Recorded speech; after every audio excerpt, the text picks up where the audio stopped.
I want to talk to you guys a little bit about a particular situation I'm facing. And for a lot of you guys who've been subscribed to me for a while, I think you'll see that things have changed on my channel. People who have been observing my channel for a while will see that. I'm going to be shifting away from the traditional idea of self-improvement. I'm not totally quitting, but I'm shifting away from it.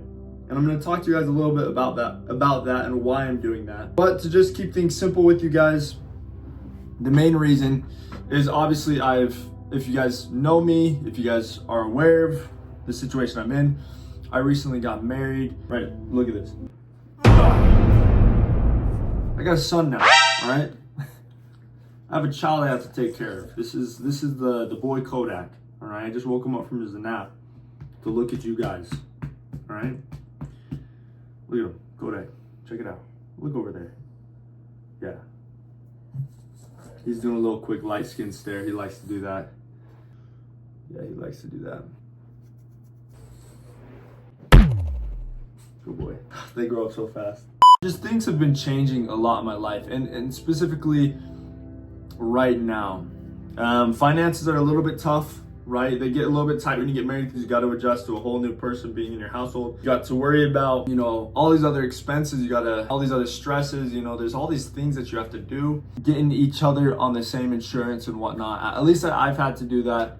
And therefore it's been kind of a weird, crazy, whoa, of just trying to figure this out. I don't know if that made any sense. But to keep things completely simple and real with you guys, I want to tell you not as much as to why I'm moving away or why I'm making this transition, except for that is 100%, it's all about God. I'm a very religious person. I believe in our Heavenly Father. I believe that He has a plan for each and every single one of us. I believe in Jesus Christ. I believe in His ministry and the many things that He did. And especially as of recently, I've kind of started to fall in love more and more with those stories. That's where I want to transition. I want to start putting that out there. The idea of self-improvement today is kind of cringe. It honestly has no purpose to be around anymore. We should always be trying to improve ourselves. Nobody should be telling you how to improve yourself. It's of course awesome to listen to books and find out what you need to do or what you can do, what options there are to improve. But nobody should be out there telling you how much time you should be spending on the internet. Nobody should be out there telling you exactly how to get the business started and exactly what you should do in your business. Because at the end of the day, it's like simple logistics, the how, that might be important, but the what is completely unique and individual to you, and you can't allow everybody else's limiting beliefs to impact how you live your life. I've been very much so influenced by others for the past two-ish years, 2.5 years, almost 3 years. You start to feel it when it hits, right? I'm gonna tell you guys a little bit more in the next couple of videos as to why I'm making this transition, like I said, and what I'm going to be transitioning to. But I assure you, everybody watching right now, you will enjoy it. You will probably find a lot more purpose in what I will be doing from here on out. But these next couple of videos are still within the same niche. It's just, I'm just trying to get them out. Not the video on the 5th, but the video after, which would be the Tuesday following, is the video that is gonna be officially within my realm and my study. But I wanna talk to you guys a little bit about some thoughts I've had. Have you guys been watching at all? I don't know if any of you guys have seen it, but have any of you guys been watching The Chosen as of recently? Honestly, I've been so impacted by this show over the past couple of days. It's helped me to really realize how important it is, how important this life is in our ministry here. And I want to emphasize and highlight in particular one concept that kept flooding my mind, and that is the concept of creativity. It's been something I've been kind of obsessed with as of recently. Creativity as far as in the mind, in the world, materially, as far as manifestation, there's that sense of creativity there and how that aligns with God, because I've been studying that a lot too. And I want to talk to you guys about one thing in particular, and it is about, I forget which episode it is, but essentially Jesus Christ is preaching to the people in the red district, right? In this hoodlum area, and everybody hears about it. The Roman guards hear about it. The Pharisees hear about it, and everybody's flooding into this square where Jesus Christ is essentially preaching to everybody. Nobody's ever heard what he's saying. Keep that in mind. Nobody's ever heard what he's saying before, because there's this spiritual authority, these Pharisees, who've been teaching one way and not the truth. Maybe pieces of the truth, but not everything. And so you can imagine everybody is kind of in awe. Not to mention, Jesus Christ is a very educated, smart man. He's been through a lot of places. He was in Egypt. He's been all over the world, We know this through his history. Essentially, suddenly out of nowhere, there's this man, right? This man who has not been able to walk his whole entire life. And he's like, I need to be healed by Jesus Christ. He knows and he has faith that Jesus Christ has that ability to heal. And so they lower him through the roof because there's so many people surrounding these streets. They have to lower him in through the roof. And they put him down, and this guy's like, Christ, save me. Help me out here. I've not been able to walk. I need your help. Now, seeing this, the Pharisees are a little bit heated. They're like, what is he doing this for? Like, by what authority is he doing this? And they go up to him and they ask him that same question. By what authority are you doing this? Christ looks at them, kind of ignores them, and he looks to the man on the floor and he says, thy sins are forgiven thee. Now Christ turns to them and he says, I know what you're thinking. It's easy to say thy sins are forgiven thee. And Christ then says, well, what is easier, to say thy sins are forgiven or to take up thy bed and walk? And Christ turns to the man and he says, take up thy bed and walk. He says, go home. And sure enough, this man stands up before the crowd, picks up his bed, and walks home. You know what Christ tells those Pharisees at that moment? He says that he does this so that man may know, so that the Son of Man, us, may know that we have authority here on earth. We have authority here on earth. Children of God, created in his image. And we have authority here on earth.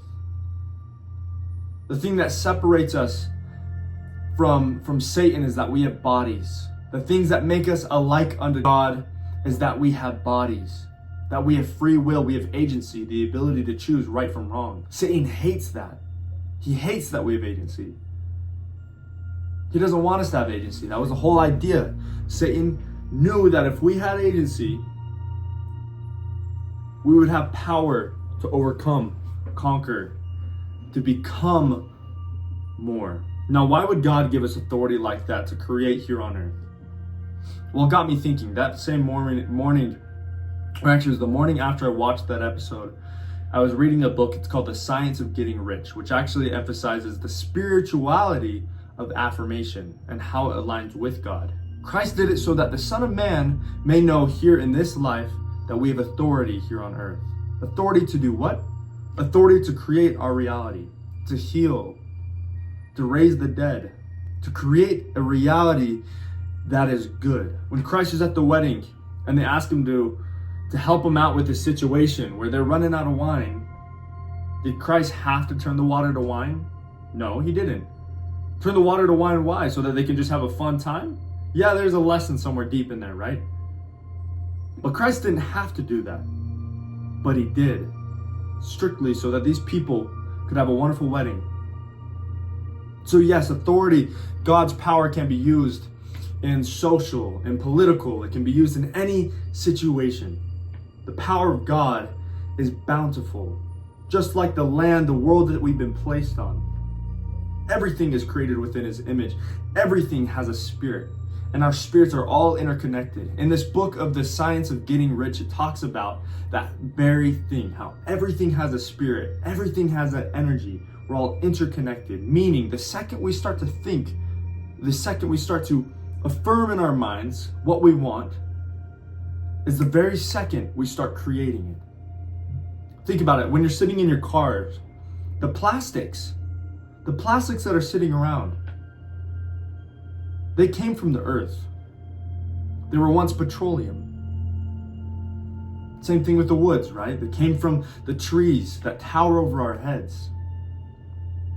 The metals, everything in there, the leather seats that you have in your car, they once were feed for the cows, which produced a strong, sturdy cow who could produce a child, who could produce you get it, right? The leather came from the cows, which came from the feed, which came from here on this earth, which came from God. Everything all came from God. What am I talking about? Everything came from God. The second we start thinking of it, it's already there. The resources are already there. God's already given us the resources. We just have to imagine first, affirm in our minds the idea, and then it will be. Walt Disney once said, as he was on his deathbed, a man comes to him and he says, Walt, you have this Epcot, this wonderful idea, this Epcot that you've been working so hard to create, and you're going to die before you ever see the finished results.